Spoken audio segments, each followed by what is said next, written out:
Olá, com muita alegria no coração, estamos aqui de volta, programa Respostas, aqui Padre Adriano na apresentação, quero saudá-los com muito carinho, um abraço muito afetuoso a você que nos acompanha, aqui de Campo Grande, Mato Grosso do Sul, mas também desse imenso país de meu Deus, nosso Brasil, e a gente chega a todos os recantos desse país por meio da Parabólica 321. O programa Respostas está começando agora, se você ainda não conhece, seja bem-vindo, já podemos dizer a casa é sua. E esse programa se divide em 2 momentos com 3 blocos. No primeiro bloco nós nos dedicamos a um tema, refletir sobre um tema da atualidade. Já no segundo e terceiro bloco nós nos dedicamos às perguntas que vocês nos enviam. De fato é um programa interativo e você pode participar. Como? Se você não sabia, fique sabendo agora, tem uma equipe aqui toda esperando a sua comunicação, a sua pergunta. O código do estado 67993470532 é o número do nosso telefone, pode mandar aí por WhatsApp e a gente recebe com muito carinho. Então no segundo e terceiro bloco nós vivemos esse segundo momento mais extenso do programa, onde de fato nós procuramos olhar com um olhar respeitoso, respeitando também a complexidade das perguntas e os elementos que são envolvidos para a gente chegar a uma apresentação, mais do que encontrar uma resposta, demonstrar um caminho de busca, e isso é importante para nós.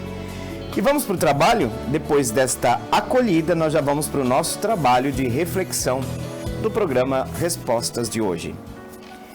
Nosso programa tem trabalhado nos últimos tempos o documento que fala sobre a unidade, a busca da reconciliação entre os cristãos que se dividiram no decorrer da história.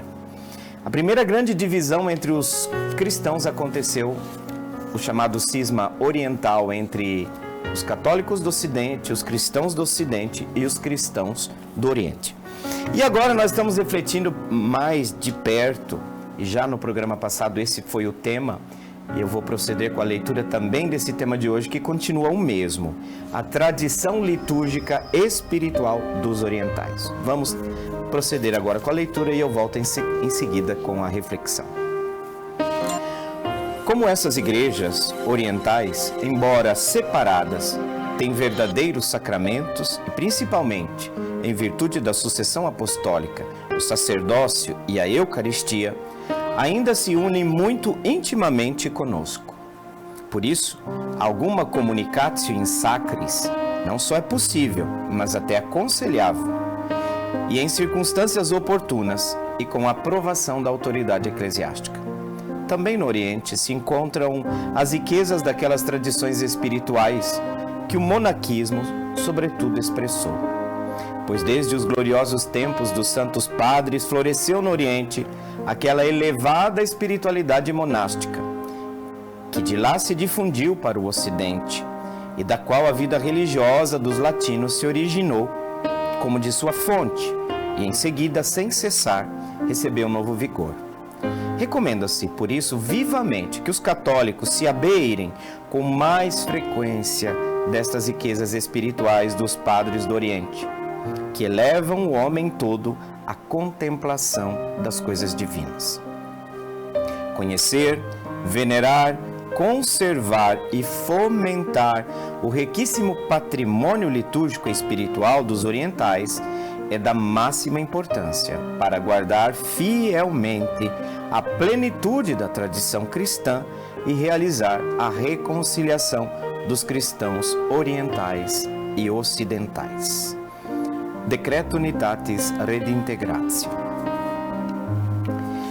Aqui é muito importante, nesse momento de reflexão, após esta leitura, nós percebemos que a linguagem do documento trata de ser muito educada, de ser capaz de reconhecer a grandeza que há no outro.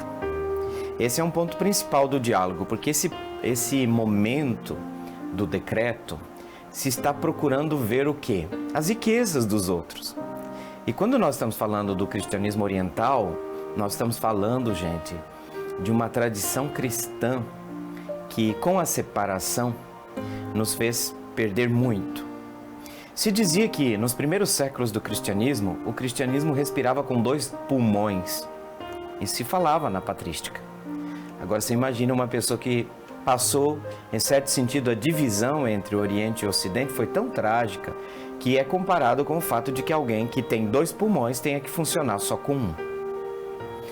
Todo o processo de unidade, de reconciliação entre o cristianismo oriental e ocidental nada mais é do que uma tentativa de retorno às fontes. Quando o cristianismo era unido no mundo inteiro. E o caminho da unidade com o cristianismo oriental, ele caminha a passos largos, até porque neste cristianismo, segundo as concepções da nossa fé, muito se permaneceu daqueles elementos que são essenciais na constituição da fé cristã. E aí o documento hoje começa dizendo que, embora essas igrejas estejam separadas, olhem que coisa bonita, elas têm verdadeiros sacramentos. Você sabe que o direito canônico diz assim: se tem um católico que está em uma determinada região do mundo e não encontra próximo uma igreja católica, ele pode muito bem participar da Eucaristia numa igreja ortodoxa, numa igreja oriental.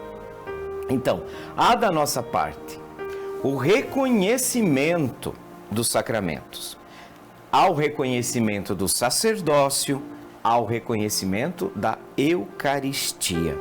Por isso que o caminho de união, ou nós podemos dizer assim, é isso mesmo, o caminho da união é muito mais curto, porque há o reconhecimento da sucessão apostólica, do sacerdócio, da Eucaristia. E aqui, aquilo que é difícil em outros âmbitos do diálogo, nós podemos dizer que aqui é muito mais oportuno. Por exemplo, quando diz que a communicatio in sacris, que seria a comunhão nas coisas sagradas, que é mais possível entre os católicos do Ocidente e os cristãos orientais, o documento diz que não é só possível, mas é até aconselhável, claro, em determinadas situações e sempre com aprovação eclesiástica. Também as riquezas do Oriente se manifestam pelas inúmeras tradições espirituais, sobretudo se nós estamos falando do monaquismo, da vida monástica. E é interessante que a Igreja Católica reconhece que é muito elevada. Aquilo que se floresceu no Oriente é uma elevada espiritualidade monástica, que teve origem no Oriente, que se difundiu para o Ocidente. E aí nós podemos dizer até que o documento fala que lá, nesse contexto, nasceu, na verdade, a vida religiosa, o sentido da vida religiosa dos latinos. Então lá está a sua fonte. Interessante que esse intercâmbio de dons entre o Ocidente e o Oriente era algo muito rico. E aí o documento vai continuar na sua reflexão dizendo, recomendando vivamente que os católicos, aqui o termo do português, abeirem, de abeirar, de aproximar com mais frequência dessas riquezas espirituais, dos padres do Oriente que levam o homem todo à contemplação das coisas divinas. Esse é um elemento muito mais presente, inclusive na teologia oriental.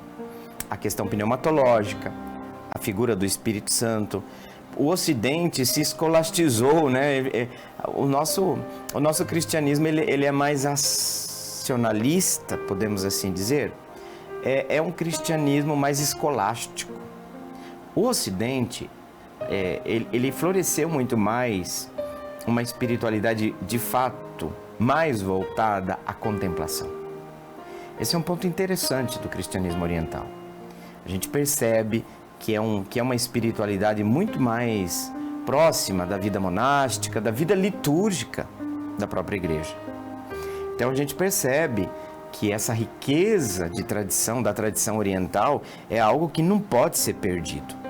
Sobretudo quando se diz que o Oriente guardou muitas coisas da tradição cristã, entre elas o fato de que o homem é convidado a voltar-se à contemplação das coisas divinas.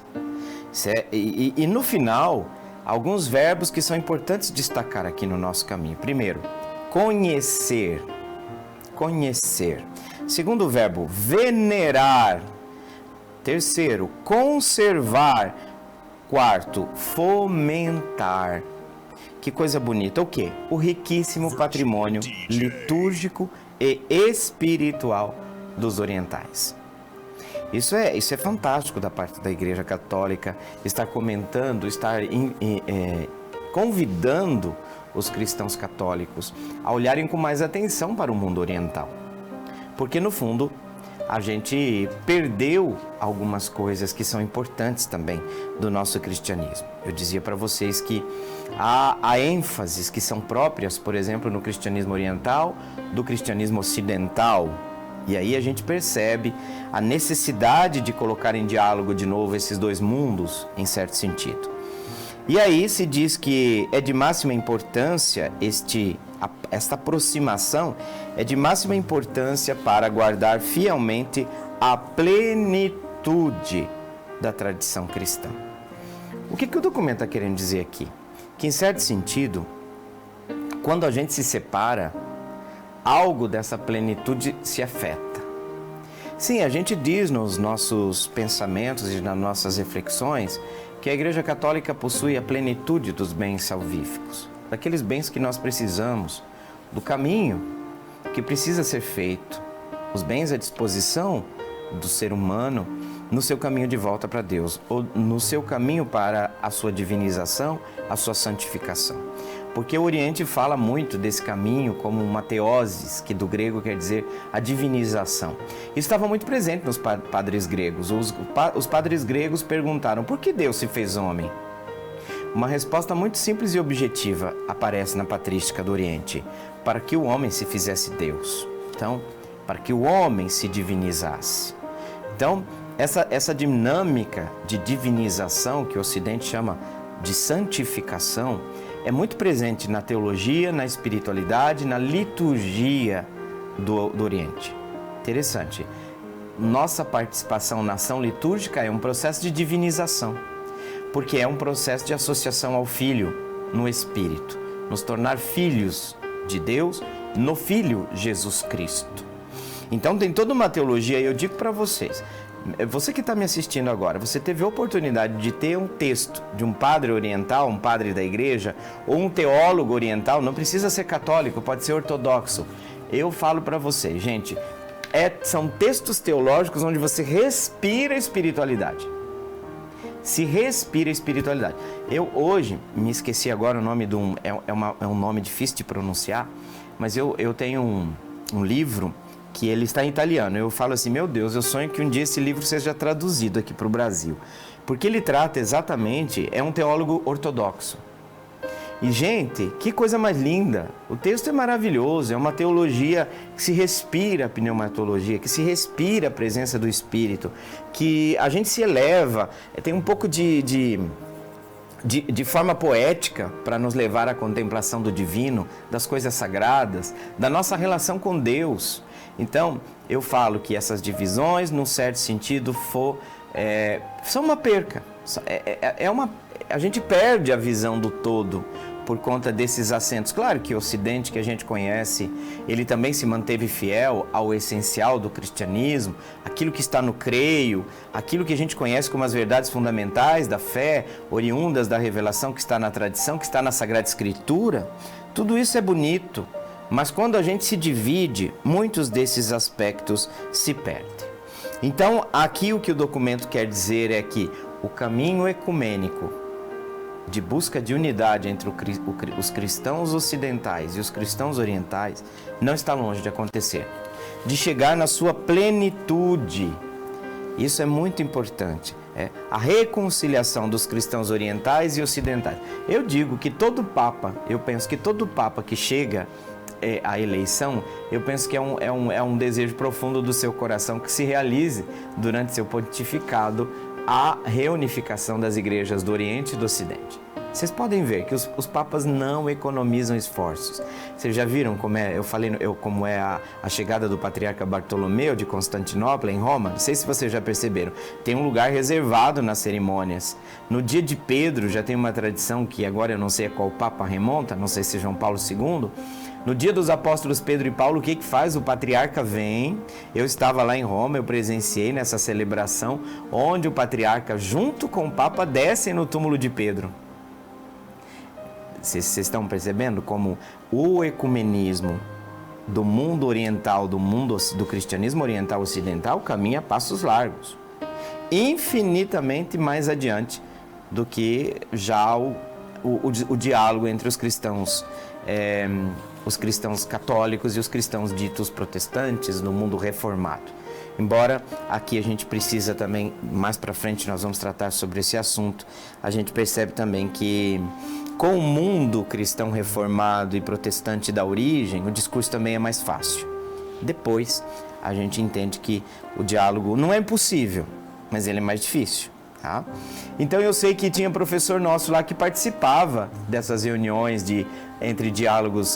reuniões com diálogo entre biblistas, teólogos, comissões formadas para acelerar o processo de unidade entre os católicos cristãos orientais e ocidentais. Então, muito tem sido feito e eu acredito que não vai demorar muito para a gente conseguir retomar, reconstruir a plena amizade, a plena unidade entre católicos e orientais. Que assim seja, que o Espírito Santo nos ajude e que nós não atrapalhemos, né?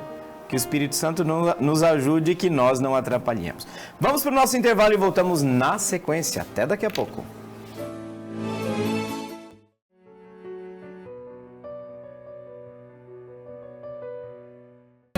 Estamos de volta ao segundo bloco do programa Respostas. Mudamos um pouquinho agora o esquema, saímos da reflexão sobre o tema da unidade entre cristãos orientais e ocidentais. A gente andou brigando, os irmãos brigaram, se separaram, mas a coisa está caminhando com a graça de Deus. Se a gente não atrapalhar, a gente vai conseguir reconstruir essa unidade. E agora nós passamos para as respostas, as perguntas que vocês nos enviam.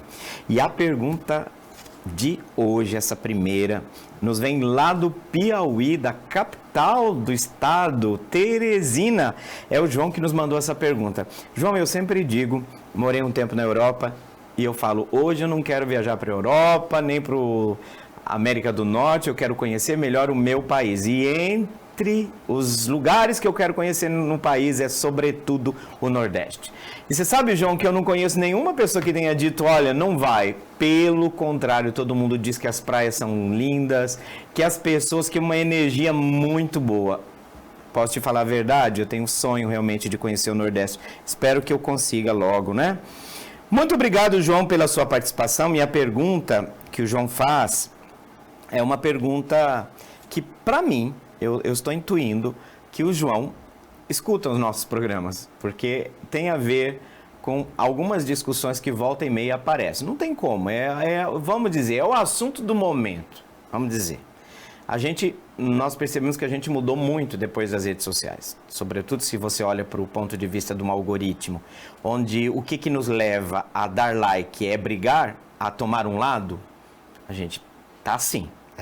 Não é que a gente era santinho antes, a gente sempre brigou, a gente sempre foi briguento, né? Mas as coisas se acirraram a tal ponto que, de fato, a coisa está complicada, a gente tem que admitir. Mas depois de toda essa introdução, às vezes o pessoal fala, padre, você começa a falar e não vai para a pergunta e a gente fica ansioso. Não vou deixar você ansioso, já vamos para a pergunta. É uma pergunta bacana, obrigado, João. Queria saber também quais regras um católico não conservador pode seguir. Existe isso? Não sou praticante nem conservador. Vejam, gente, que esses termos conservador, progressista, são termos que são usados com muita frequência entre nós. Mas normalmente, se você pega um progressista falando de um conservador, o que ele vai ressaltar? Só os aspectos negativos desta linha ou desta tendência. E a outra recíproca é absolutamente verdadeira. Com isso eu já quero dizer, João, que é absolutamente normal dentro de uma macro-instituição como a igreja, a gente pensar que tem pessoas com ideias distintas, visões e assentos distintos, e nenhum dos dois estão errados. Por quê? Porque ser católico não é ter um pensamento uniformista. Existem sim concepções que são essenciais na nossa fé. Eu não posso chegar aqui e mexer em algo que é estrutural da nossa fé, porque aí eu deixei de crer como católico. Mas as tendências dentro do corpo eclesiástico, eu diria para você, fique muito tranquilo. Isso não é bom, não é ruim. Em muitos aspectos, a gente entende que isso é absolutamente normal. Mas, João, o que não é normal? A radicalização, seja de um lado, seja do outro.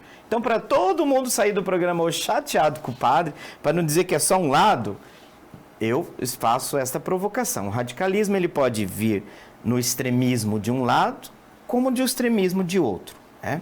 Nesse sentido, João, o que a gente tem que evitar não é se autoclassificar já, porque isso é etiqueta.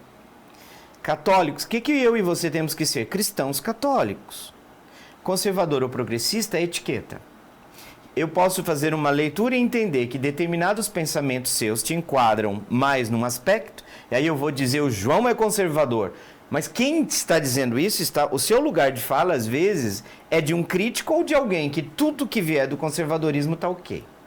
Nos extremos, o conservadorismo e o progressismo se tocam, mas em pontas distintas. O conservador vai dizer assim, tudo que é novo é ruim. Não necessariamente. Às vezes há um aprofundamento da tradição, da revelação, e a igreja toma posições em relação ao mundo atual, até porque aparecem novos problemas. O progressismo já canoniza o novo, e tudo que é antigo não vale. Tudo que é novo é bom. Não necessariamente.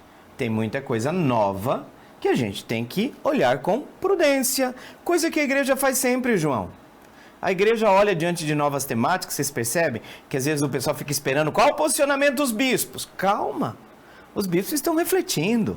Não dá para tomar uma decisão assim de cara, porque o posicionamento de um bispo em comunhão com os outros bispos, em comunhão com o Papa, é sempre um posicionamento institucional, tá? Não do bispo isolado, mas o bispo participa de um colégio apostólico. Ele é sucessor dos apóstolos junto com os outros sucessores dos apóstolos e que tem no vértice desta comunhão o Papa, como sucessor do apóstolo Pedro e pela importância que ele tem. Por quê? Porque nós vivemos numa igreja onde todo mundo diz tudo e o contrário de tudo. Todo mundo está nas redes sociais dizendo que é mais católico do que o Papa. Então a gente tem que tomar muito cuidado com os extremismos, porque esses extremismos têm chegado à nossa juventude, têm impactado a vida das nossas comunidades. Se fosse uma coisa assim, lá do online, da vida digital, não, mas isso já está entrando dentro da nossa igreja, tá? Então, a pergunta é muito comum, eu diria importantíssima, porque muita gente escolhe ser católico, associa, tá? A um rótulo político-cultural, conservador ou progressista. Cuidado, o que a gente quer ser é um verdadeiro discípulo de Jesus Cristo, na comunhão da Igreja Católica, beleza? Então, cuidado, esse passo de associação, que eu quero ser um católico conservador ou ser um católico progressista, esse adjetivo conservador e progressista não é algo essencial, é uma etiqueta social. Em muitas coisas eu vou dizer em muitas coisas eu... Por exemplo, do ponto de vista, vou fazer uma autocrítica aqui, João. Do ponto de vista litúrgico, eu sou muito conservador. Do ponto de vista da igreja, da sua doutrina social, eu digo, olha, pelo amor de Deus, a gente tem que lembrar que os filhos de Deus agora estão sem casa. Eles não encontraram habitação entre eles, então eu faço uma leitura da Sagrada Escritura que não nega que o mundo pode melhorar se o cristianismo for vivido à risca. Se o cristianismo for vivido de maneira séria. Eu não preciso dizer que causas sociais não são conteúdo da nossa fé. Claro que são. É o homem inteiro, a mulher inteiros, integral. Eu não tenho nada a ver se o cristão está com fome porque eu quero anunciar a palavra de Deus para ele. Nem só de pão vive o homem, mas de pão também. Você entendeu?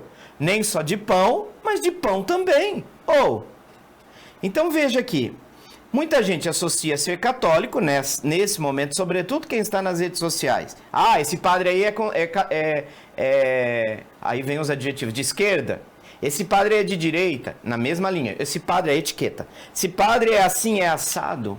E não, muitas vezes eu levo crítica assim, porque eu coloquei a fala de um padre. Aí eu falo, gente, mas esse padre... Gente, é o que ele está dizendo aí. Tem coisas que ele vai dizer, eu concordo com tudo que ele disse? Não. Mas o que ele está dizendo agora, o que eu publiquei que está aí, é isso. Eu penso assim. Você entendeu? Mas ele diz outras coisas. As outras coisas que ele diz são outras coisas. Então hoje a gente está todo mundo muito armado, João. Tá difícil. Tá muito difícil. Você chega nas comunidades, a gente percebe isso, né? Eu já tenho pessoas que falam assim, eu não vou lá, né, na homilia desse padre. Bem, por exemplo, já me chamaram de padre melancia. Você acredita? O que é padre melancia? Verde por fora e vermelho por dentro, né? O comunismo disfarçado. Aqueles discursos dos radicais, né? Porque normalmente são pessoas que, infelizmente, são vítimas de uma alucinação coletiva. O Brasil vive um momento de alucinação coletiva e a própria igreja sofre com isso. Evitar as etiquetas, porque eu me fecho para o outro. E às vezes é um pensamento muito bom. É muito bom. Vamos debater. Qual é o problema do outro pensar diferente de mim? Pensamento único na Igreja Católica não existe. Nós somos unidos no que é essencial. Beleza, tá? Então veja, quando na verdade a fé católica, João, que bacana dizer isso, a fé católica é muito maior do que essas categorias. Está muito além dessas discussões entre conservadores e progressistas. Muito além. O que Deus veio trazer para nós é plenitude, não é briguinha de comadre, não, gente. Tem tanta gente que virou briga de comadre, nada contra as comadres, hein, pelo amor de Deus. Mas isso é picuinha, gente. A gente está discutindo tanta coisa desnecessária, sabe? Sabe falta do que fazer? Tem muita gente na igreja que tem falta do que fazer. A gente vai arrumar um trabalho, vai lavar uma louça, vai estender uma cama. Veja, primeiro, existe católico não conservador, João? Você está vendo aqui que nós estamos falando de categorias, que nós vamos associar a ideias. E aqui nós estamos no mundo das ideias, João. Primeiro, existe católico não conservador? Você está dizendo que você não gosta de ser chamado conservador. Mas cuidado, o que significa isso? Mas já posso te dizer que é possível ser um católico não conservador? Vai depender do que você entende por conservador. Mas você pode ser um católico com sensibilidade diferente, né? Então, existe católico não conservador, como tem católico conservador, sem nenhum problema. Agora, existe no sentido de que há católicos com sensibilidades diferentes. Distinta, se você quiser, que quer dizer. Por exemplo, tem católico que é muito mais ligado, por exemplo, a certos estilos de liturgia, não gosta de barulho na missa, não gosta de certas músicas, de muita levantação de mão, tá? Tem gente que tem essa sensibilidade. Outros católicos têm uma ênfase mais baseada nas questões sociais, o aspecto transformador da nossa fé. Mas a fé tem que nos tornar pessoas mais caridosas, tem que nos transformar pessoas preocupadas com a dignidade humana, com o lugar da mulher, com respeito ao outro, com respeito à vida. Você está percebendo? E tem pessoas que vão mais para um lado da outro da espiritualidade, João. Você está percebendo? Outros estão mais ligados ao debate cultural, ao debate de ideias. A igreja, João, é católica. Sabe o que significa o termo católica? Não é só a placa, não é só o nome da igreja. É um jeito de ser, que esse termo significa universal. Nós temos que ser capazes de entender que o real é complexo. Que a nossa fé é cheia de paradoxos, humano, divino, sombra, luz, bem, o mal. E aí nós temos que dizer, não há problema dentro da igreja de haver tendências, porque no universo católico, o universo católico, João, comporta legítima diversidade de escolas de pensamento, de escolas teológicas, de carismas, de espiritualidades e modos pastorais. Agora o cuidado aqui. Por exemplo, a discussão. Eu sou de tal pastoral, mas não gosto do movimento. Ou o movimento que eu não gosto da pastoral. Calma. Aquela história. Vocês da pastoral cuidam dos pobres e nós rezamos. Opa! Nananina, não. Todo mundo tem que rezar. Todo mundo tem que se preocupar também com a dignidade humana. Essa é uma separação falsa. Você está entendendo? Mas o outro tem mais sensibilidade. Ele gosta de arregaçar as mangas. Ele quer ir lá para a periferia, porque ele diz assim, ele está ciente de que aquilo contradiz a fé. Contraria o projeto de Deus, qual é o problema? Cara, mas entende? Mas você não pode dizer assim, eu sou da espiritualidade, eu sou da ação. Opa, aí já é um outro BO. Mas existem sensibilidades diversas dentro do cristianismo. Então eu vou te fazer uma distinção agora, João. Olha, conservador progressista. O que é isso? Eu já lhe disse, são rótulos do mundo político-cultural e isso varia muito, tá? o título, o rótulo conservador progressista são isso, rótulos, que você coloca em pessoas. Mas cuidado, pessoas são sempre pessoas, né? Aí são rótulos do mundo político. Católico praticante. O que significa? Uma pessoa que vive sua vida cristã católica em comunhão com a fé da igreja. É aquilo que a gente fala, os evangélicos chamam de congregar, nós chamamos mais de participar.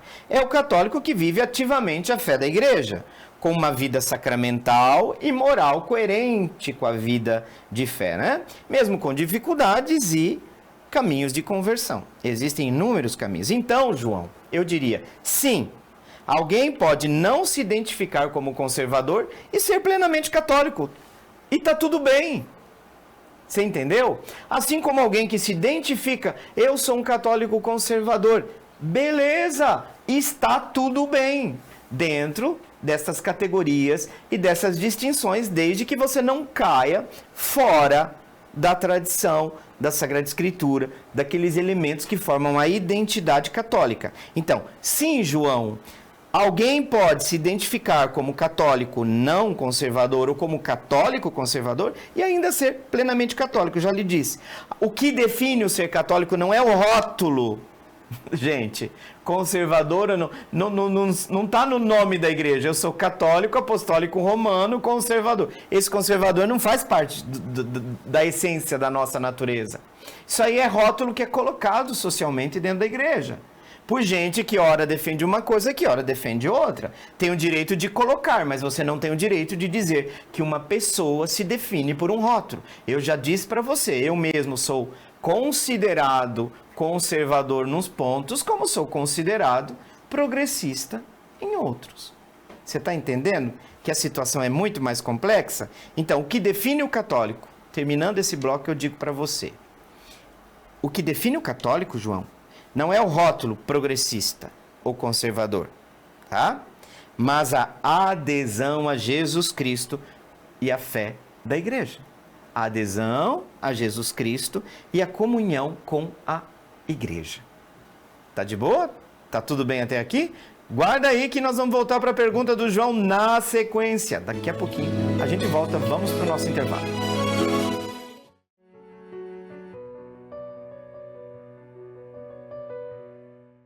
Muito bem, de volta, terceiro e último bloco do programa Respostas. Eu sempre falo para vocês que o tempo aqui corre demais, né, gente? E nós voltamos para a pergunta do João. A pergunta do João rendeu o terceiro e último bloco. Qual que é a pergunta do João? Lá de Teresina. Um abraço imenso, apertado para o pessoal de Teresina. Queria saber também quais regras um católico não conservador pode seguir. Existe isso? Não sou praticante nem conservador. Aí nós discutimos a questão do rótulo, terminamos o bloco anterior dizendo que não é o que define o católico, não é ser conservador ou ser progressista, tá? Um católico conservador, dependendo do que está querendo dizer, é plenamente católico. Um católico progressista, dependendo do que ele quer dizer com isso, ele está vivendo plenamente a sua fé. Logo, nós estamos percebendo que a gente vai ter que responder para o João uma coisa que não é fácil. O que é essencial, então? Vamos com calma. Porque a pergunta próxima, ligada à pergunta anterior do João, quais regras, então, um católico praticante segue? Um católico que quer... Gente, eu estou colocando aqui o termo praticante para dizer assim, alguém que vive a sua fé. Traduzindo, beleza? Tá? Quais regras um católico praticante segue? Eu diria aqui que em vez de regras de conservador ou não conservador, João, o núcleo da nossa fé não está nesses rótulos. O que é o núcleo da nossa fé? Aquilo que é essencial, o que não é opcional. Padre, o que não é opcional? Crer como a igreja crê, não é opcional. O que contém o creio? O creio, a Trindade, Cristo, que é verdadeiro Deus, verdadeiro homem, a igreja, a ressurreição, a vida eterna, a comunhão dos santos, a ressurreição. Já falei, não tem como você ser plenamente católico, isso não é opcional. Isso não é opcional. Tanto que no diálogo ecumênico a gente não vai sentar e vai dizer assim, qual de nós tem razão? Isso aqui não se mexe. Não dá. Então, nesse sentido aqui, eu sou muito conservador, tá? desse ponto de vista. Vocês estão vendo como a realidade é bem complexa? Esses rótulos não servem, gente. Servem até certo ponto. Então vai, o essencial da fé, crer como a igreja crê. Segundo, viver em comunhão. Aí vem comunhão com o Papa. Esse não me representa, não vale para católico escrever na rede social que vai à missa todo domingo e fala do Papa e diz que esse não me representa. Você está fora da comunhão da igreja. Você precisa procurar um padre, você precisa se confessar, você precisa voltar. Por quê? A comunhão passa também pela... A fé plena passa pela comunhão com os bispos, com o Papa. É sim, na igreja a gente não faz do jeito que gosta. Tá bom? Ah, eu gosto disso no Papa, não gosto daquilo. O problema é ninguém quer saber o que você gosta, o que você não gosta. Meu irmão, ele é sucessor do apóstolo Pedro. Você não vai na igreja para Deus dizer o que você quer ouvir. Nem sempre Deus vai dizer o que a gente quer ouvir. A palavra às vezes incomoda. Às vezes dói, sai da missa chateado. Poxa vida, eu vou ter que mudar de vida. Às vezes Deus pede pra gente mudar de vida. Irmão, essencial viver em comunhão com o Papa, com os bispos. Dizer não é minha igreja, porque não é minha igreja. É a igreja de Cristo. Não é a igreja do pastor, ou do padre fulano, ou do Papa fulano. Tem sentido a gente dizer a igreja de Bento XVI para buscar a eclesiologia ou a igreja de Francisco. Mas a igreja não é de Francisco, não é de Bento, não é de Leão XIV. A igreja é de Cristo, meu Pai. Mas a comunhão com eles é importante primeiro por uma resposta muito simples, né? Porque Cristo deixou os bispos e o Papa. Terceira dimensão essencial, que não está em discussão, acolher os sacramentos, sobretudo a Eucaristia, a reconciliação, conformar a vida litúrgica sacramental com a própria vida, tá? E aí, quando a gente olha a vida concreta, o que são as marcas de um praticante na vida católica concreta? Missa aos domingos e dia de preceito, sempre que possível, né? Oração diária, mesmo a oração meio simples, o evangelho, o terço, a meditação, os salmos.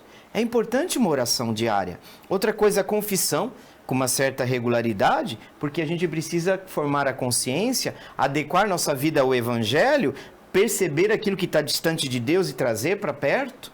A vida moral, buscar coerência, dignidade, ser honesto, ser um cara bom, a justiça, a sexualidade vivida com responsabilidade cristã, o respeito à vida, o perdão, tá?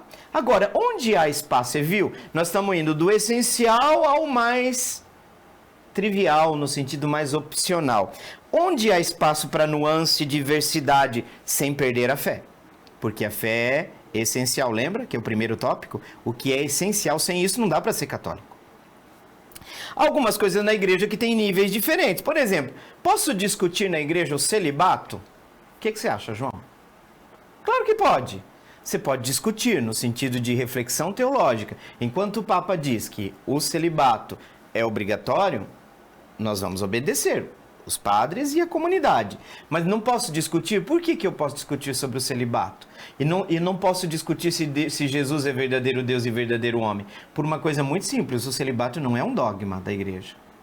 Quando nós estamos falando de uma verdade que encontrou respaldo na revelação, ou seja, Deus revelou, quando a igreja diz isso, não fica à mercê da minha e da sua interpretação.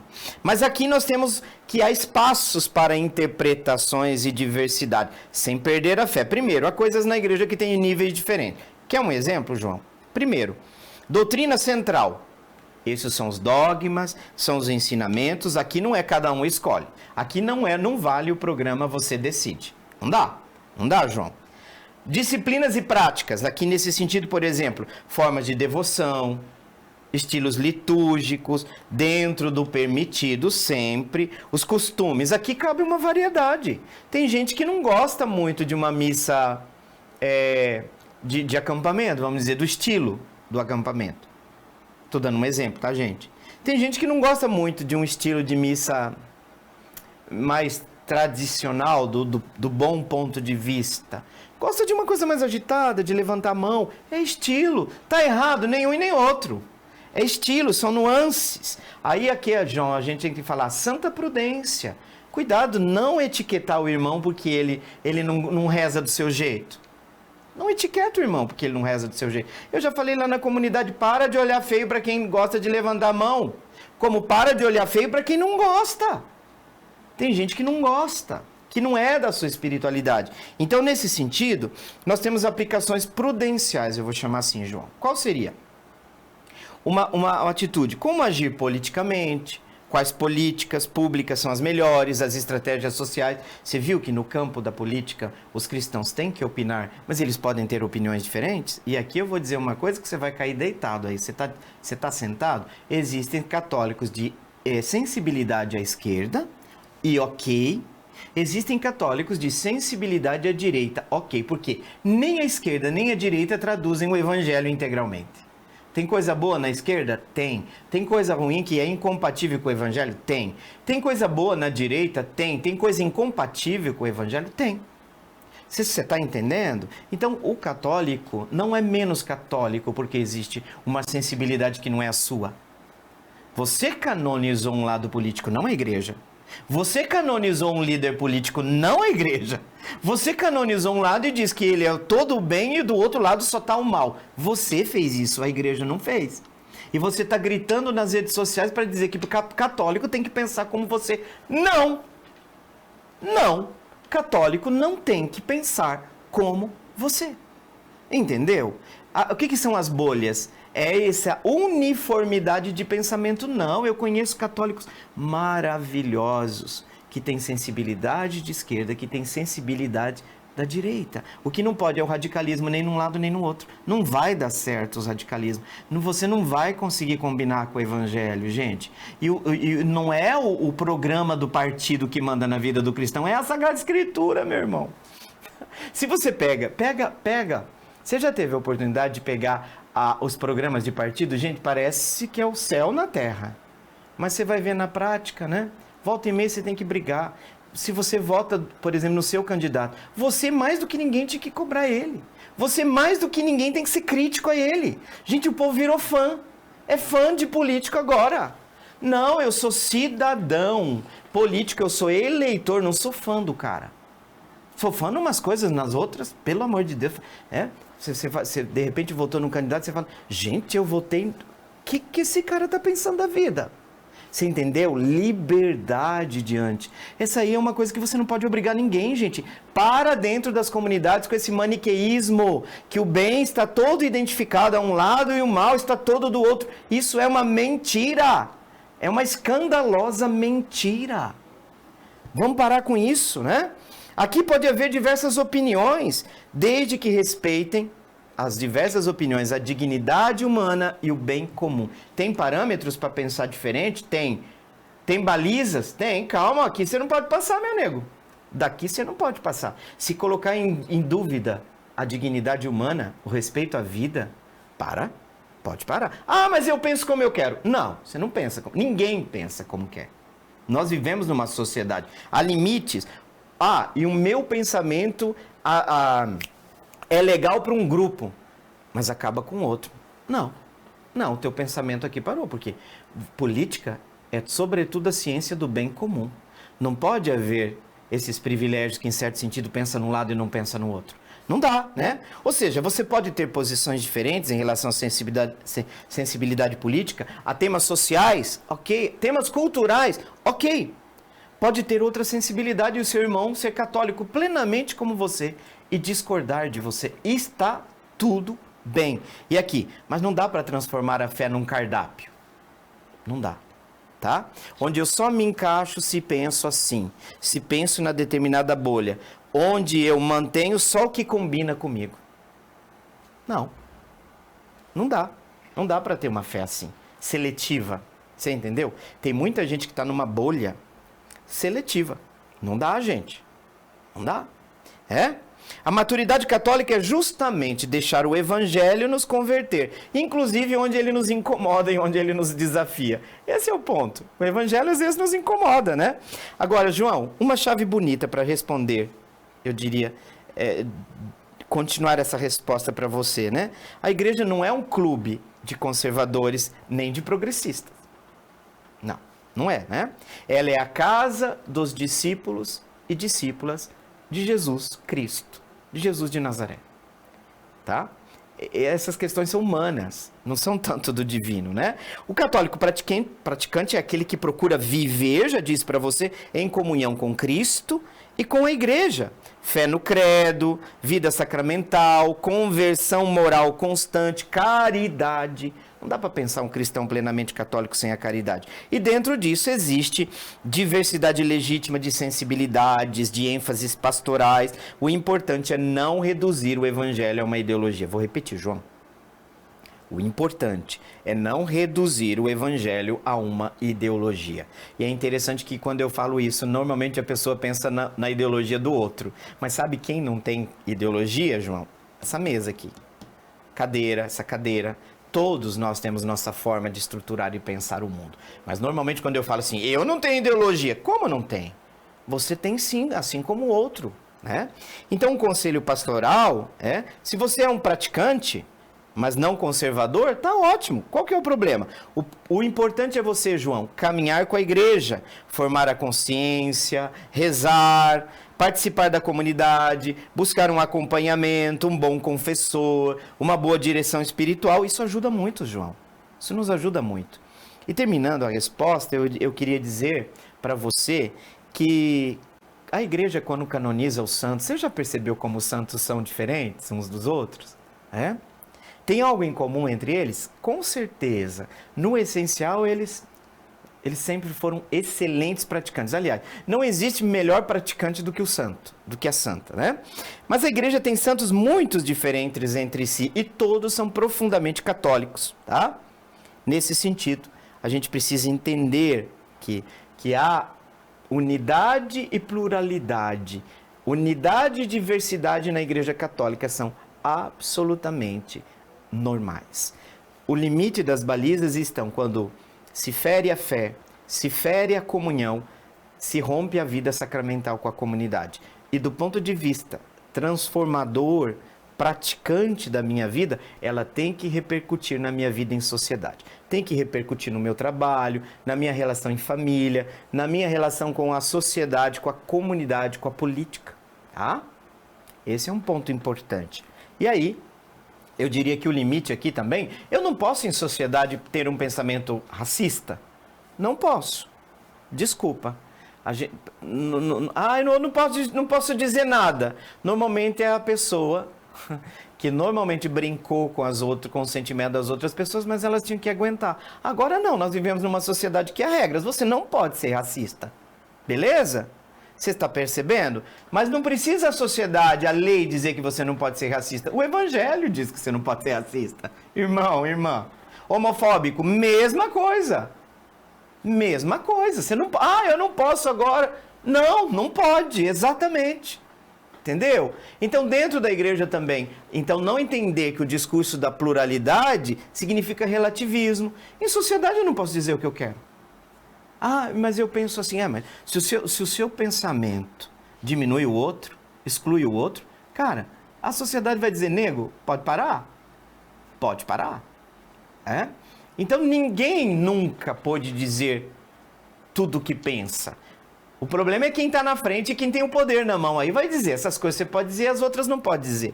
Não, numa sociedade democrática, ainda que você não seja de uma determinada minoria, você tem que lembrar que sua fala fere pessoas, tá? Eu digo isso. Quanta gente cresceu sofrendo, né? Os termos viadinho, essas coisas todas. Você tem que parar mesmo, cara. Você tem que parar mesmo. Isso repercute na confissão, isso repercute na terapia. E você também brincou com a pele da pessoa. Não. Faz piada com o quê? Sempre com os outros. Então a gente tem que saber que nós estamos numa sociedade e que você, como pai de família, vai dizer já lá na casa para a sua filhinha, filha, isso não pode ser dito. Então, você entendeu? Você entendeu que aqui não é diminuir a liberdade de fala, é construir uma fala que paute e respeite o bem comum. Não é contra a liberdade de expressão, é que a liberdade de expressão termina quando a dignidade humana começa a ser ferida. Ali, o limite aparece e é o que a gente ensina para os nossos filhos lá em casa. Isso você não pode dizer. Bom, é isso, gente. João, obrigado Estou imensamente grato pela oportunidade que a sua pergunta trouxe para nós, viu? Continue participando do programa. Se tem algum ponto do que foi falado hoje que não ficou muito claro, precisa esclarecer, beleza, manda seu feedback aí pra gente, tá bom?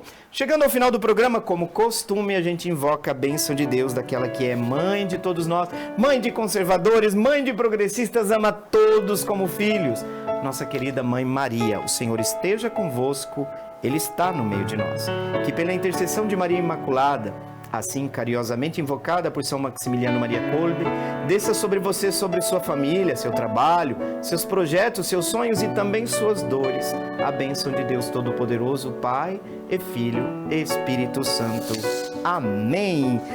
Começamos com um abraço imenso, vou indo embora com um abraço imenso, com a promessa de um reencontro no próximo programa. Fiquem com Deus, até lá, salve Maria Imaculada. Coração é para ti, Senhor. Meu coração é para ti, Senhor. Meu coração é para ti, Senhor.